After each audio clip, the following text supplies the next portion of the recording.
मेरा कोई नहीं है आपके सिवा। तो जो जो आपने अपना मान रखा वो सब वो घसीट लेंगे, क्योंकि वो कर तुम अकर तुम मन था कर तुम सर्व समर्थ है। दो प्रकार से, या अंदर से विवेक से वैराग्य प्रकट करके, या बाहर से राग ही हटा लेंगे। वो जगह नहीं रखेंगे जिसे आप अपना कह रहे हो। तैयार रहना। और यदि वास्तविक हृदय से ऐसी बात आ जाए तो उसी समय वो महात्मा हो गया। उसी समय करो सत्य, सत्य माने तत्काल, क्षिप्रम भवति धर्मात्मा, उसी समय बहुत जल्दी वो महात्मा बन जाता है। कितना सुंदर सिद्धांत है। रहो न कबहू कतहू कछु मेरो अपनो काम। अब अपने लिए कोई कार्य नहीं रह गया है। अपने लिए कितना कार्य था कि संसार में कोई हमारा न रह जाए। लोग रोते हैं इस बात का कि हमें संसार में कोई प्यार नहीं करता, कोई अपना नहीं। तो यही तो सिद्धि है। आओ इधर, हमारे मार्ग में ये लाभ है कि कोई हमें प्यार न करे। भर्तृहरि जी ने भगवान शंकर जब प्रसन्न हुए, प्रकट हुए, तो वरदान मांगा कि कभी कोई सम्मान से मुझे एक टुकड़ा भी न दे, क्योंकि ये सम्मान, ये प्यार प्रभु से विमुख कर देता है। देखो हम जी तुम्हारे बिना जी नहीं सकते, तुम चले गए तो मेरा क्या होगा। अब वो उसकी बात में ही समझो तुम्हें कितना प्यार कर रहा है। वो क्या कह रहा है? तुम चले गए तो मेरा क्या होगा। ये प्यार है। क्या सोच रहा है वो? मेरा क्या होगा। बस पकड़ लो, कोई तुम्हारा नहीं। कोई तुम्हें जो बहुत प्यार करता हो उसकी बात सुनना, उसमें आप अगर विवेक जागृत है तो उसमें गंध मिलेगी केवल स्वार्थ की, केवल स्वार्थ की। कहीं किसी कोने में तुम्हें प्यार नहीं मिलेगा। पूरी प्यार की जो स्वांग भरी वृत्ति है उसमें केवल स्वार्थ नृत्य कर रहा होगा, केवल वासना नृत्य कर रही होगी, केवल कामना का तांडव होगा। बस विवेक से देखना। अगर विवेक नहीं तो सब फंसे हुए तो उसी में है। प्रभु कह रहे हैं कि जब साधक भगवद आश्रय नहीं लेता तो कहीं ना कहीं उसके हृदय में भोक्ताव करता भाव बना रहता है, अहंकार के कारण। फिर वो विषयों का चिंतन करता है। बहुत ध्यान देने योग्य बात है। विषयों का भोग तो बाद की बात है। हमारी दुर्गति का प्रधान कारण विषय चिंतन है। इसीलिए भगवान ने कहा है कि जो मेरा चिंतन करता है निरंतर, उसके लिए मैं सुलभ हो जाता हूं। अनन्य चेता सततम यो माम स्मरति नित्य साहा तस्याहम सुलभा पार्थ। मैं उसके लिए सुलभ हो जाता हूं। अब यहां ध्यान देना है कि विषय क्रिया नहीं हुई, लेकिन केवल चिंतन आपके हृदय को बर्बाद कर देगा। इसलिए कहा गया कि एक क्षण भी भगवत चिंतन छूटा तो हानि हो गई। ऐसे संस्कार गलत अंदर डाल देगा, वो जलाते रहेंगे। मन जो है ना, ऐसी स्थिति पैदा कर देगा कि ये ज्ञान विज्ञान आपकी समझ में ही नहीं आएगा। ध्यायतु विषयान पुंसः, प्रभु का आश्रय ना लेने के कारण, प्रभु के परायण ना होने के कारण, निरंतर भगवत चिंतन ना होने के कारण जो अंतर होता है वो विषय चिंतन होता है। ध्यान देना। दीर्घ काल निरंतर सत्कार सेवितो दृढ़ भूमि। जब दीर्घ काल तक निरंतर भगवत चिंतन का अभ्यास किया जाता है तो दृढ़ भूमि वो इतना पक्का हो जाता है कि फिर आप छोड़ना भी चाहो तो नहीं छोड़ सकते। जैसे विषयी पुरुष भले कहीं भागवतिक स्थान में भी बैठा हो पर वो अपना ही दृश्य देखेगा, अपना ही चिंतन करेगा। ऐसे भागवतिक पुरुष भले ही वो विषय प्रपंच में बैठा हो लेकिन वो अपना ही दृश्य देखेगा, अपना ही चिंतन करेगा। तो जो भगवत परायण नहीं होते, प्रभु का निरंतर चिंतन नहीं करते, उनका विषय चिंतन ही होता है। वो विषय चिंतन ही करता है ऐसा नहीं कह रहे। स्वाभाविक होता है विषय चिंतन उससे, क्योंकि भगवत परायण नहीं है, निरंतर भगवत भजन का अभ्यास नहीं किया तो होगा क्या? विषयों को भोगता रहा है। उसी कर्तृत्व भोक्तत्व भाव का चिंतन होता रहता है। ये बहुत खतरनाक स्थिति, प्रायः इसी स्थिति में पूरा संसार है। बैठे बैठे बस वही चल रहा है, ये किया वो करूंगा, ऐसा बना लिया वैसा बना लूंगा, अब इतना ऐसा हो जाए फिर वैसा हो, और ये सब का सोचते सोचते काल आ गया, मृत्यु, शरीर छूटा। अब जो सोच रहा था, जो सोचा उसके परिणाम से दूसरी योनि मिली, बस यही चक्र चल रहा है। जब ये प्रभु का चिंतन करता है तो संसार का चिंतन जो स्वाभाविक होता रहता था अब हो तो रहा है। देखो ना, जैसे हम नाम जप करते हैं, भगवत चिंतन की चेष्टा करते हैं तो बड़ी जोर से गंदगी आती है। ये सबका अनुभव है जो भजन करते हैं, बड़ी जोर से, जैसे कि दरिया में उफान आ गया हो, एक से एक गंदी से गंदी, मतलब जो आपको भी लगेगा कि यार ऐसी बात कैसे हो सकती है, बिल्कुल घृणित। वो आराध्य देव पर घृणित भाव, वो अपने गुरुदेव पर घृणित भाव, वो कुछ भी डरना नहीं, समझना ये आपके, तो आपको लगेगा कि कितना नीच हूं, कितना गंदा हूं, क्या क्या सोच रहा हूं, कैसे, मतलब कुछ नहीं, समझना बिल्कुल तटस्थ भूमिका होनी चाहिए। मैं थोड़ी सोच रहा हूं ये सब गंदी नाली के कीड़े की तरह मन इंद्रिया भोगों में रहे, अभी गंदगी फेंक रहे, बिल्कुल तटस्थ। अरे मैं प्रियाजू के लिए क्या सोच रहा हूं, मैं लालजू के लिए क्या सोच रहा हूं, और मैं गुरुदेव के लिए क्या, बिल्कुल नहीं। ये बेईमान लोग हैं, ये हमको भयभीत करेंगे, हमारी निष्ठा बिगाड़ेंगे, हमारा भाव बिगाड़ेंगे, बिल्कुल नहीं मानना। ये हम बहुत खूब अनुभूत सोची समझी बात कह रहे, खूब साधकों से मिली हुई बात। ये अपने आराध्य देव पर ही गलत भाव कर लेगा, ये अपने गुरुदेव पर भी गलत भाव कर लेगा। आपको डरना नहीं है, ये किसी भी तरह से आपको हटाना चाहता है।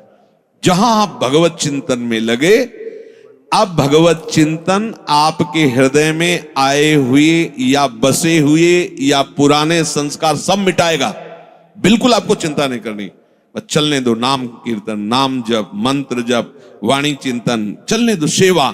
ये जितनी गंदगी, बस चुप रहो, देखते रहो, उबने की जरूरत नहीं, खिन्न नहीं होना, ना हर्षित होना है, दोनों बात समझ। खिन्न हो गए तो वो टिक जाएगा, ऐसा क्यों नहीं है, उसमें गंदगी जब धुलाई हो रही तो निकलेगी सब बाहर, शांत एकदम। बहुत गंभीर होना चाहिए उपासक, इस स्थिति वाले को एकदम घबराना नहीं चाहिए। वो फिर अच्छी बातें भी डालता है जो संसार में सुखद मानी जाती है, उसमें आपको हर्षित नहीं होना, तटस्थ। यहां तक कि वो भागवतिक बातें भी डालेगा तो आपको भी गंभीर रहना है, क्योंकि वो थोड़ी देर जब समझ गया कि ये भागवतिक बात को सुनता है, तो जहां भागवतिक बात दी आप सुनने लगे तो अपनी पेशगी कर देगा, आप समझ ही नहीं पाओगे, दस्तखत करवा लेगा। बहुत चतुर है, इसीलिए सबसे बड़ा चतुर सृष्टि में कौन है, रामाय भजते चतुर नर, उसे सुजान कहा गया है, क्योंकि इन सब चतुरों को भी काबू में करने की सामर्थ्य भगवान नाम जापक में है। एक एक हरकत वो मन की देखता रहता है, एक एक हरकत, छोटी सी छोटी उसकी चेष्टा। अच्छा समझ में आ रहा है, ठीक, कुछ नहीं, कोई नहीं बिगाड़ सकता, बस आप झुकना नहीं इस पे। बाहर की बात नहीं कह रहे, यहां की बात। आप उदास मत होना, आप निराश मत होना, और आप इनके आगे झुकना नहीं, दुष्टों के समुदाय के आगे। एक से एक पेशगी देंगे, आपको निराश करने की चेष्टा करेंगे, आपको ऐसा कर देंगे कि लगेगा भी इस भोग के बिना तो हम जी नहीं सकते, अब ये भोग भोग ले, फिर भगवान मिले या ना मिले। झुकना मत इनके आगे, ये दुष्ट प्रवृत्तियां आपको रौंदने की चेष्टा कर, और आप तभी नहीं झुकेंगे जब मत परायणा भगवदास। अगर भगवदास तरेरी तो बातें बोलते रहो, कुछ नहीं होने वाला, वो अपने आप वहीं आपको आकर्षित कर लेंगे। तो जो भगवद आश्रय छोड़ चुका है और संसार का आश्रय लिए है, तो चाहे जितनी चतुराई करे, संसार का ही चिंतन होगा। और संसार का चिंतन है विषयों का चिंतन, और विषयों का चिंतन है दुर्गति। स्पष्ट समझ लीजिए, क्योंकि विषय चिंतन में राग प्रियता आसक्ति पैदा होती है। जैसे विषय चिंतन होता है तो उस विषय चिंतन के प्रति राग होता है, प्रियता होती है। अगर ये वस्तु मिल जाती आज खाने को, ये भोगने को, ये देखने को, ये सुनने को, मजा आ जाता, आनंद आ जाता। ऐसा राग, प्रियता और आसक्ति और विषय सेवन की ललक अब रहा नहीं जा रहा। ये कब शुरू हुआ? विषय चिंतन से। ध्यान रखना, ध्यायतो विषयान पुंसः संगस्तेषुपजायते। विषयों का ध्यान करने से, चिंतन करने से विषय संग अर्थात आसक्ति उसके हृदय में प्रकट होती है। अब तो रहा नहीं जा रहा, अब वो भटक रहा है, क्या करूं, कैसे करूं, कहां वो पाऊं, ललक रहा है अंदर। बड़ी दुर्गति की ये स्थिति होती है। प्रायः हर साधक इस आग से जल करके आगे निकलता है। आग बुझाने की चेष्टा मत करना। इसमें अगर आपने थोड़ी भी बैलेंस बनाने की कोशिश की तो मार्ग छूट जाएगा। इस आग से ही निकलना है, पक्का तय करो। आग को बुझा करके निकलना है, कभी नहीं, निकल ही नहीं सकते। और जब आप इस आग में कूदोगे तो ये आग जलाएगी नहीं, चंदन हो जाएगी। बाहर से तुम्हें लपटें दिखाई देंगी और जब अंदर प्रवेश करोगे कि हे प्रभु आपके लिए मैं जलूंगा, तो कहीं भी धुआं भी प्रवेश नहीं हुआ विभीषण के घर में। पूरी लंका राख हो गई, एक विभीषण कर गृह नाय। पूरा संसार जल रहा है, कामाग्नि, क्रोधाग्नि, लोभ, लेकिन भक्तों के हृदय में उसका धुआं भी प्रवेश नहीं करता, क्योंकि वहां भगवान का आश्रय है। विषयों का सेवन शरीर से भी ज्यादा घातक है मानसिक सेवन। समझना, साधक क्या समझता है कि मैंने कोई क्रिया तो की नहीं, अच्छा बहुत चतुर है, मानसिक पाप लगता नहीं। कलिकर एक पुनीत प्रतापा, मानस पुण्य होए और नहीं पापा। ओ बैठे बैठे बस, गलत बात समझिए। शारीरिक सेवन से ज्यादा गंदगी पैदा होती मानसिक चिंतन से। शारीरिक सेवन से उतना सुखासक्ति नहीं पैदा होती जितनी मानसिक चिंतन से। देखना खुद, जब ये मन आपको किसी भोग के लिए आकर्षित कर रहा हो तब देखना कैसा वो सुख देता है, और जब आप उसी भोग को भोग रहे होंगे तब देखना फिर लगता है कि वो तो जो चिंतन में था वो तो समझो शारीरिक क्रिया से ज्यादा घातक मलिनता पैदा करता है मानसिक भोगों का संयोग।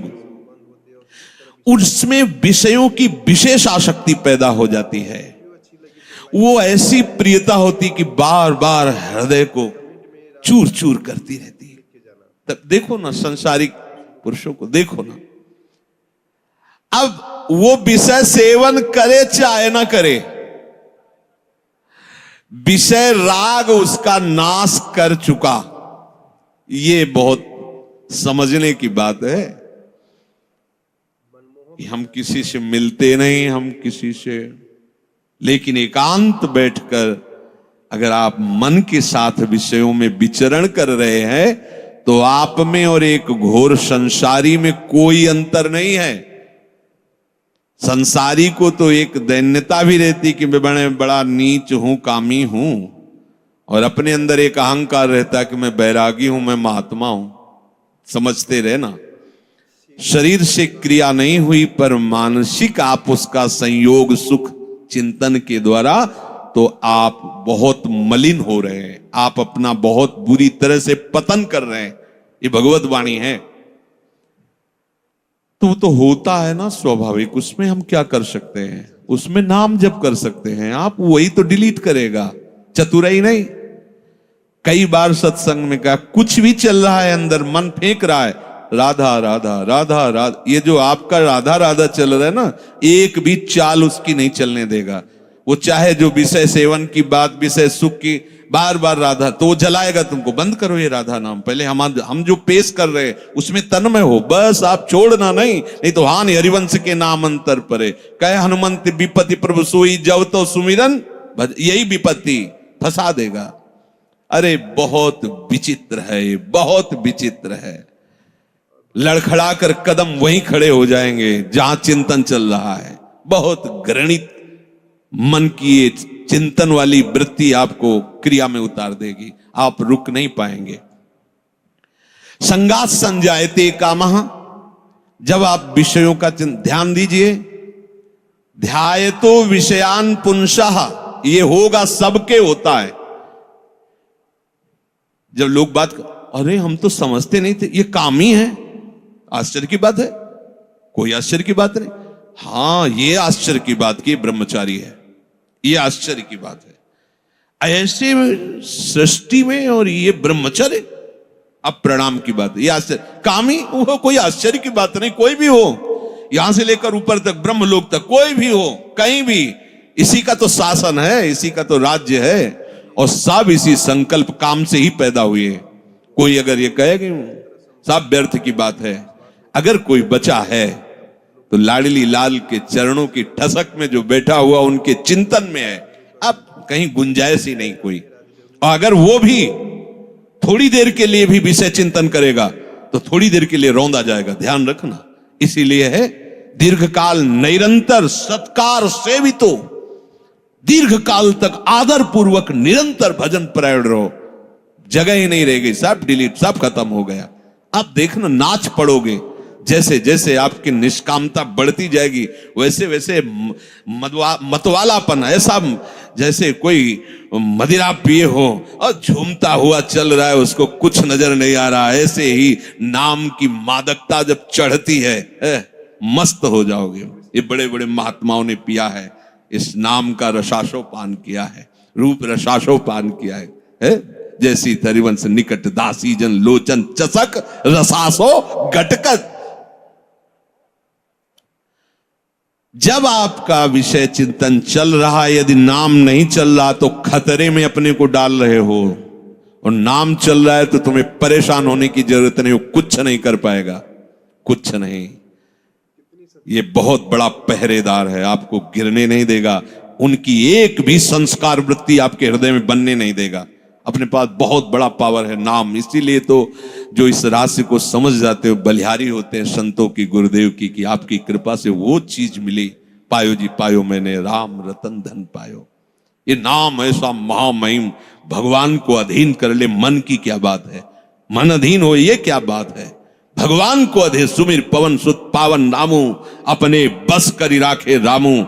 जब भगवान को अधीन कर लेता है तो ये तो मन की तो बात जाने दो, इंद्रियों की बात जान। पर आप क्या करते हैं, जब विषय चिंतन कर रहे होते हैं तब आप नाम को छोड़ देते हैं। बस ये गलत बात हो गई, अब आप नहीं समझ सकते। और नाम चल रहा है तो याद रखो, बिल्कुल कुछ नहीं बिगाड़ सकता है, कुछ भी चिंतन करता रहे, तुम परेशान मत होना। ये अपने आप आपके सामने शरणागत हो जाएगा, मन शरणागत हो जाएगा, अपने आप हो जाएगा। आप जैसा चाहोगे वैसे ही चलेगा। बस नाम न छोड़ना, नाम छोड़ दिया फिर ये बातों से बस में होने वाला नहीं है। बहुत ही ये दुर्जय शत्रु है, मन दुर्जय शत्रु है। नाम की कृपा से जब ये मित्र बन जाता है तो इससे बड़ा सुख देने वाला भी कोई नहीं होता, ये भी बात समझ लेना। और जब नाम नहीं चलता है, विषयों का चिंतन करता है, तो इससे बड़ा दुख देने वाला कोई दुश्मन नहीं है। संगास्तेषु उपजायते, ये मन चिंतन करके विषयों में राग पैदा कर देता है। कैसे वो भोग मिले, अब तो जीवन बेकार लगता है बिना उसके भोगे। अब तो, और सही बात, न उसे रात में नींद आती है, न दिन में उसे किसी से मिलना अच्छा लगता है। जैसी प्रेमी की स्थिति होती ना, ऐसे कामी की भी हो जाती है। बस उसको वही बात, कब मिले, कब देखूं, कब भोगूं, बस अंदर जिस विषय में तन्मय हुआ वो इसी विषय के लिए। अब जब वो प्रबल कामना हो जाती है तो कामात क्रोधो भी जायते। यदि कामना की पूर्ति हो गई तो भयंकर दोष पैदा हो गया, लोभ, और भोगूं और मिलूं, कभी एक क्षण के लिए ये भोग हमसे दूर ना हटे। और कहीं प्रतिकूलता पैदा हो गई तो भयंकर दोष पैदा हो गया, क्रोध। दोनों में हानि है। कामना से कभी किसी का कोई मंगल नहीं हुआ है। अगर काम की पूर्ति होती है तो भयंकर लोभ पैदा हो जाएगा। कैसा लोभ पैदा हो जाए, ये ऐसे ऐसे, इतना नहीं, ये शरीर नहीं, वो शरीर, ये वस्तु नहीं, वो वस्तु, बढ़ता चला जाएगा, वो घोर व्यभिचारी हो जाएगा।